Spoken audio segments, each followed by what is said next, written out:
नमस्कार, evening agenda आप देख रहे हैं और आपके साथ मैं हूं पुनीत। तो चलिए खबरों की करते हैं शुरुआत गुना से। गुना जिले में शिक्षा का मंदिर भी सुरक्षित नहीं है। ऐसा हम क्यों कर रहे हैं? ऐसा हम इसलिए कह रहे हैं क्योंकि आए दिन नशा करने वाले ग्रामीण छात्रों और शिक्षकों के साथ मारपीट और गाली गलौज यहां करते नजर आते हैं। ताजा मामला गुना जिले के चाचौड़ा के बंजारा चक प्राथमिक विद्यालय का, जहां पर शिक्षक स्कूल में पढ़ा रहे थे। उसी समय एक नशेड़ी युवक धारदार हथियार लेकर आ धमकता है, शिक्षकों और बच्चों को धमकाता है, साथ ही स्कूल में रखे सामान में तोड़फोड़ करने लगता है। पुलिस कह रही है कि युवक को पकड़ने के लिए टीम भेजी गई थी, लेकिन युवक मौके पर मिला नहीं है।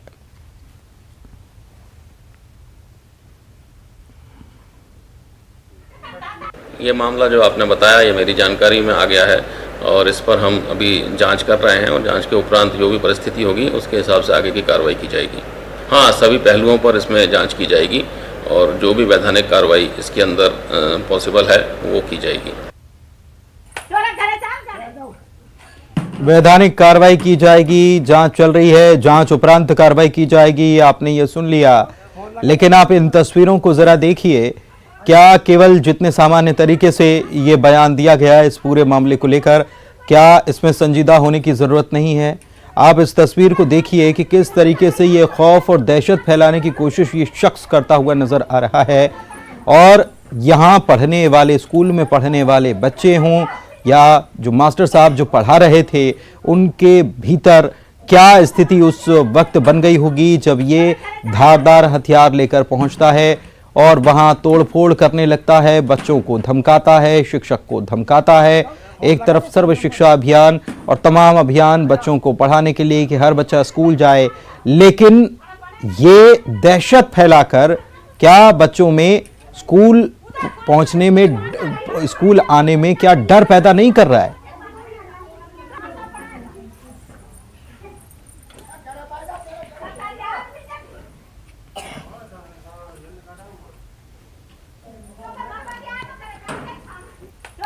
विजय जोगी हमारे संवाददाता हमारे साथ जुड़े हैं, उनसे बात करते हैं। विजय, बहुत कठोर कार्रवाई करने की आवश्यकता है और हमने पुलिस अधीक्षक का बयान सुना, उन्होंने कहा है कि जांच कर रहे हैं और इसमें कार्रवाई भी की जाएगी। लेकिन जांच कर रहे हैं, कार्रवाई की जाएगी, ये होगा भी, परंतु जो संजीदगी दिखनी चाहिए, क्योंकि ये बहुत गंभीर मामला, एक स्कूल में दहशत फैलाने की ये कोशिश कर रहा है शख्स।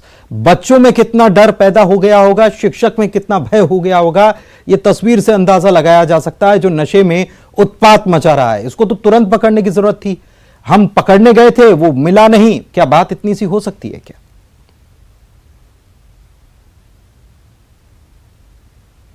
ये अपनी जाहिर सी बात है। आप और हम जब स्कूल में पढ़ते होंगे उस जमाने में तो हमने इस तरह के वीडियो नहीं देखे होंगे, लेकिन आज की दुनिया में टेक्निकल का युग है तो कहीं ना कहीं इस तरह के वीडियो सामने आए हैं।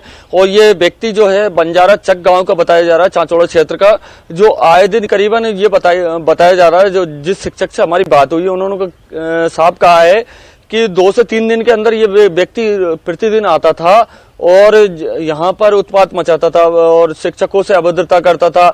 और आज तो स्थिति ये हो गई कि इसने, शिक्षक ने जो है, जो आरओ का जो कैन होती है उसको भी तोड़ दिया और जो धारदार हथियार से थे उनसे जो है शिक्षकों पर हमला करने की भी इसने कोशिश की है। और इस पूरे मामले में पुलिस में बताना चाहूंगा कि अभी कुछ देर पहले हमारी जो है जिला शिक्षा अधिकारी चंद्रशेखर सिसोदिया है, उनसे बात हुई है। उनका साफ कहना था इस पूरे मामले में जो है आरोपी के खिलाफ FIR चाचौड़ा थाने में हो चुकी है और उसको जल्द ही गिरफ्तार किया जाएगा। जी पुनीत, जल्द ही गिरफ्तार किया जाएगा, लेकिन ये ऐसा क्यों करता है? क्या इसकी पीछे कोई वजह सामने आई है? क्या इसका कुछ यहां कब्जा करने का कोई इरादा है या क्या वजह है जो इतना ये उत्पात मचाता है? देखिए पुनीत, जाहिर सी बात है, कहीं ना कहीं ग्रामीण अंचल पे देखा जाता है। और जहां तक बात करें बंजारा चक की, तो कुछ ही घरों की ये बस्ती है जहां पर जो बंजारा समुदाय के लोग हैं वो बड़ी मात्रा में रहते हैं। और कहीं ना कहीं शिक्षकों पे अपना खौफ पैदा करने के लिए ये लोग ऐसा करते हैं, जिससे कहीं ना कहीं शिक्षक इनके खौफ में आ जाएं और इनके कहने से चलें। इस तरीके से ये अपना खौफ पैदा करने के लिए शिक्षकों पर दबाव बनाते हैं और बच्चों को पढ़ने नहीं देते हैं। बच्चे पढ़ें तो इनके हिसाब से पढ़े, इस तरह का ये दबाव बनाते हैं कि स्कूल अगर खुलता है तो हमारे कठोरतम कार्रवाई की आवश्यकता यहाँ पर और शिक्षकों का जरूरी है, आवश्यकता यहाँ पर कठोरतम कार्रवाई की है। बहुत शुक्रिया आपका इस जानकारी के लिए। उम्मीद है कि अब कठोर कार्रवाई यहां देखने को भी मिलेगी। छत्तीसगढ़ के स्कूल शिक्षा मंत्री की बात कर लेते हैं। स्कूल शिक्षा मंत्री हैं प्रेमसाय सिंह टेकाम और अपने एक नहीं बल्कि 2 बयानों से साहब हैं चर्चा में। मंत्री दरअसल एक कार्यक्रम में शराब और उसके बाद खराब सड़कों पर बयान देने से चर्चा में हैं। आप गए थे नशा मुक्ति को लेकर जो अभियान चलाया जा रहा है उस कार्यक्रम में और वहां बयान दिए हैं। बलरामपुर रामानुजगंज जिले में नशा मुक्ति को लेकर कार्यक्रम आयोजित हुआ, जहां पर मंत्री प्रेमसाय सिंह टेकाम साहब ने शराब पर बयान दिया। मंच से उन्होंने शराब के बारे में अपने विचार भी रखे और कहा कि हरिवंश राय बच्चन ने तो लिख दिया कि बैर बढ़ाते मंदिर मस्जिद, मेल कराती मधुशाला, लेकिन सब में नियंत्रण होना चाहिए। शराब में मात्रा के अनुसार पानी मिलाकर पीने से वो निदान का काम करती है। वो डाइल्यूशन के बारे में बताने लग गए, केमिस्ट्री पढ़ाने लग गए। ऐसा लगा कि केमिस्ट्री पढ़ाने लग गए कि डाइल्यूट और पानी डालने से कितना डाइल्यूट होता है, ये वो समझाने लग गए। कुछ लोग इसके हानि के बारे में बताते हैं, कुछ इसके फायदे में के बारे में बताते हैं। वो ये मंच से कह रहे हैं। नशा मुक्ति को लेकर कार्यक्रम था और दारू में डी के महत्व को समझना चाहिए। वो ये भी कह रहे हैं कि दारू में अगर पानी मिलाएंगे तो उसका डाइल्यूशन कितना हो, ड्यूरेशन कितना हो, इसका अपना महत्व है। बताइए डी के बारे में कितना ज्ञान है। वहीं उनसे जब जर्जर सड़कों पर मीडिया ने सवाल किया तो और सुनिए और ज्ञान देखिए। बच्चे, छोटे छोटे बच्चे भी थे, यहां खिलाड़ी भी थे और उनका ज्ञान देखिए। इसके जवाब में मंत्री जी कहते हैं कि प्रयास तो यह है कि खराब सड़कें जल्द बन जाएं, लेकिन खराब सड़कों के भी फायदे हैं। जहां दरअसल खराब सड़कें होती हैं वहां सड़क दुर्घटनाएं नहीं होती और उसका आंकड़ा भी उनके पास है। लोगों की मृत्यु कम होती है क्योंकि सड़क अच्छी बन जाएगी तो लोग रफ्तार भरेंगे तो एक्सीडेंट होंगे। उनका ये तर्क है, हादसे ज्यादा होते हैं। इन दोनों बयानों के वीडियो सोशल मीडिया पर खूब वायरल हो रहे हैं। उन्होंने यह भी कहा इस बयान के दौरान कि गति पर भी नियंत्रण होना चाहिए और वाणी पर भी नियंत्रण होना चाहिए। शायद अपनी ही बात बोलते बोलते भूल भी गए। ये मंदिर मस्जिद झगड़ा कराते, लेकिन एक कराती मधुशाला, लेकिन सब में नियंत्रण, आत्मनियंत्रण आपके पीछे होना चाहिए। कैसे इसमें हो सकता है? एक हमारे मीटिंग हो रही थी, मैं भी उसमें गया था। वो तो दारू के पक्ष में बोलने रहे थे, एक दारू के विपक्ष में बोल रहे कि दारू की क्या क्या हानि हो सकती है, क्या क्या उसमें नुकसान हो सकता है। एक पक्ष बोल रहा कि दारू के क्या क्या फायदे हो सकते हैं। जहाँ खराब सड़कें होती हैं हमें फोन आता है कि भाई इसको ठीक करवाइए, लेकिन वहाँ पर एक्सीडेंट कम होते हैं, वहाँ पर लोगों की मौतें कम होती है। और जहाँ अच्छी रास्ते बन जाती है, प्रतापपुर से आप देखे हो कि कीर्तक जो रास्ता है अच्छा बना हुआ है, लेकिन वहाँ स्पीड इतनी रहती है कि वहाँ रोज एक न कोई वहाँ पे एक्सीडेंट होता है। तो ये भी कई कारण है। सूरज गुप्ता बलरामपुर से हमारे संवाददाता हमारे साथ लाइव जुड़े हुए हैं, सीधे उन्हीं के पास चलते हैं। सूरज, ये दोनों वीडियो वायरल हो रहे हैं, जाहिर सी बात है छत्तीसगढ़ की जनता देख रही होगी और सबसे पहला सवाल जो आता होगा वो यही कि क्या ये शिक्षा मंत्री है?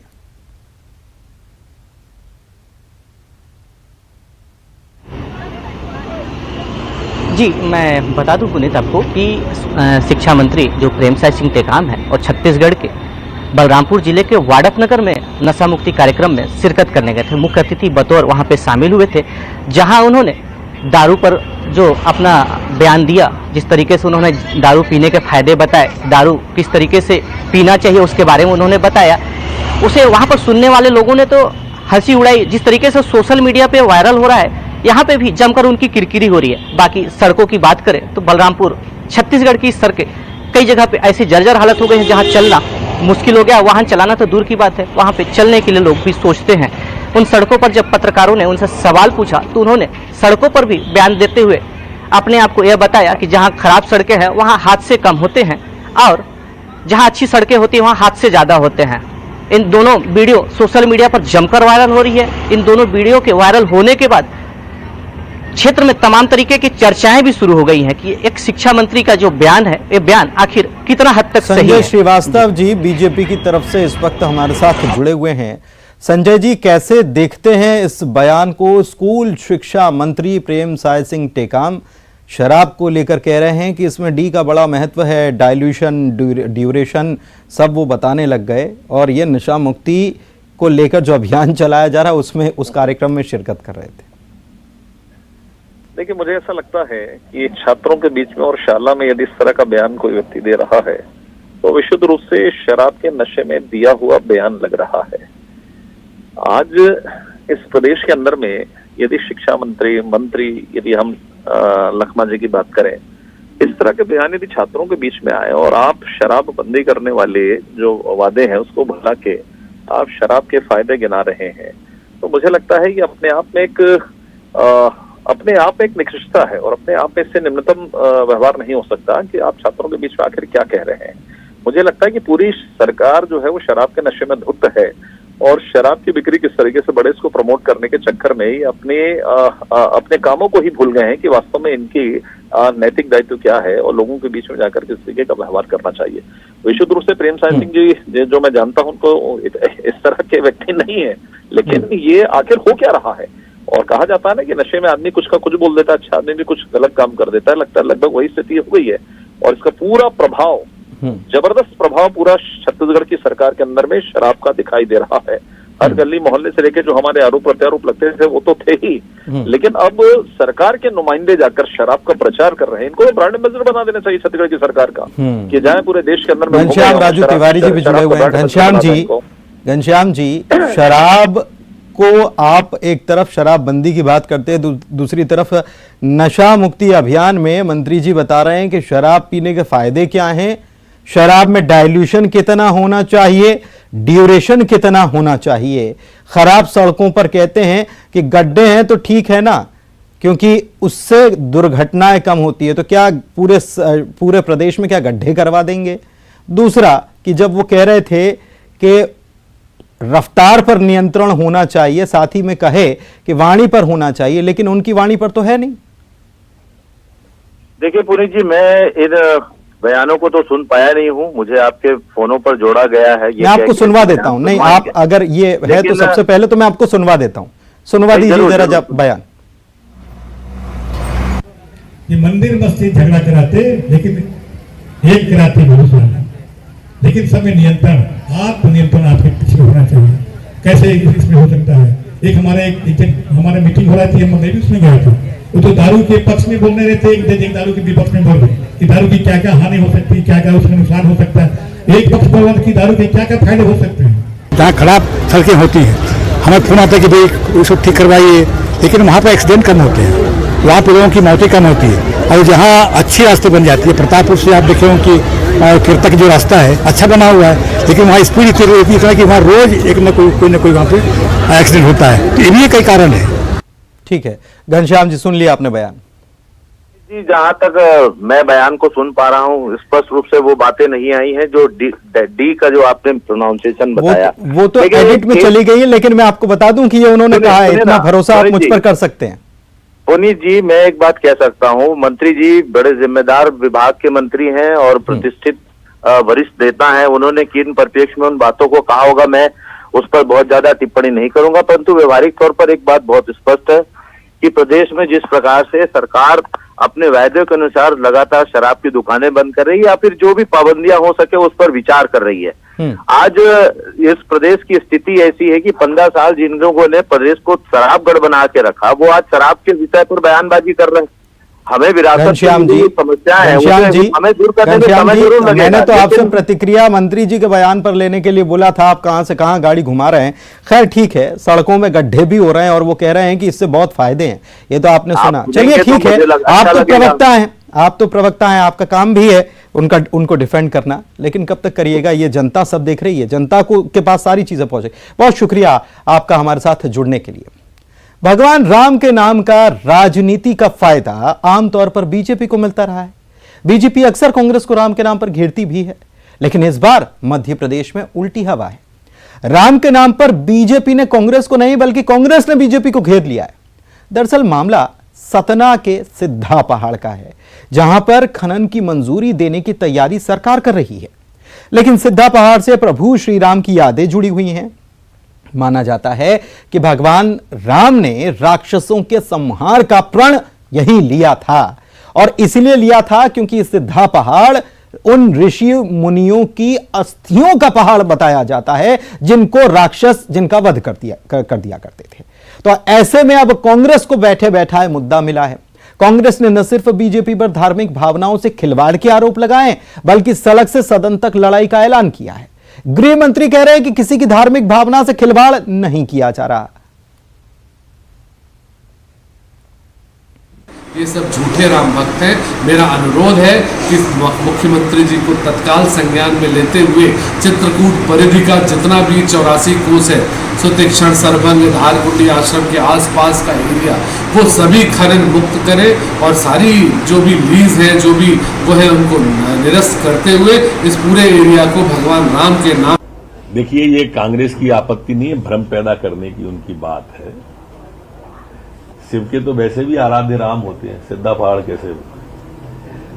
माननीय मुख्यमंत्री जी के संज्ञान में विषय है, उन्होंने वो बातचीत भी कर रहे हैं, मैं भी उनसे बातचीत करूंगा और किसी की भी आस्था पर कोई कुठाराघात नहीं होगा।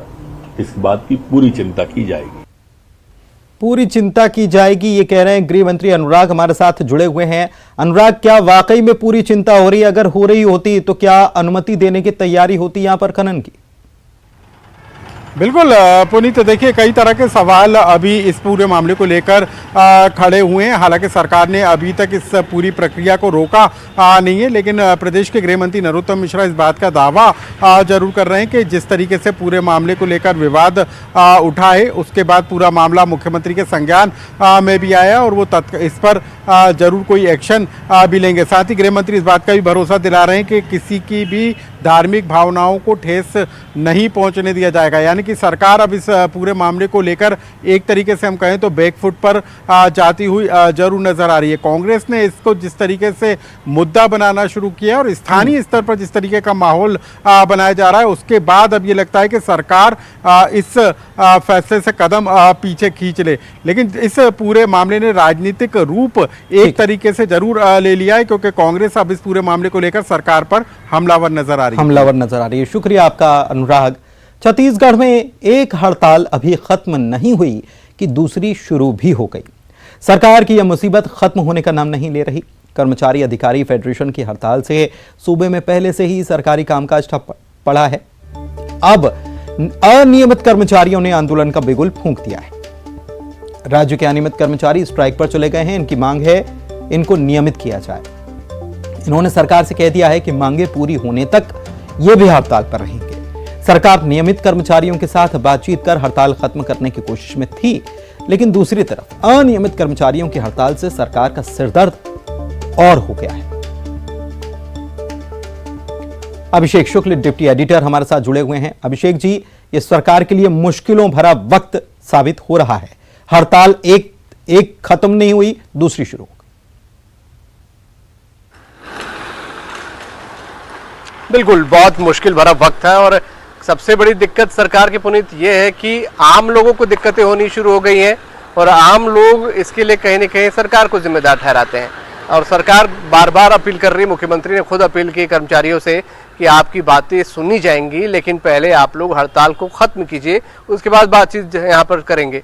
हड़ताली कर्मचारियों का कहना है कि नहीं, हमारी बात पहले मानी जाए, उसके बाद हम हड़ताल खत्म करेंगे। सरकार ने बीच में कुछ सख्ती दिखाई, उसके बाद कर्मचारियों को लगा था कि हड़ताल शायद टूट सकती है, वापस आ सकते हैं। हालांकि 2 तारीख तक का वक्त दिया गया है, लेकिन कर्मचारियों ने एक बैठक यहाँ पर बुलाई है और इस बैठक में विचार विमर्श हो रहा है, तय हो रहा है कि आखिरकार सरकार ने जो सख्ती दिखाई है या मुख्यमंत्री ने जो अपील की है कर्मचारियों से, क्या वापस आया जाए काम पर या क्या फैसला लिया जाए। तो बहुत पसोपेश की स्थिति है कर्मचारियों के लिए भी, सरकार के लिए भी और आम लोगों के लिए भी, क्योंकि काम उनका प्रभावित हो रहा है, दिक्कतें उनको हो रही है। सभी को इंतजार है इस बैठक में क्या कुछ तय होता है। ठीक है, यानी सरकार सख्ती दिखाए ना दिखाए, कर्मचारी क्या तय करते हैं, बहुत सारी चीजें जुड़ी हुई हैं। हमारी नजर लगातार बनी है। बहुत शुक्रिया आपका इस जानकारी के लिए। और इसी के साथ इवनिंग एजेंडा में इतना ही। नमस्कार।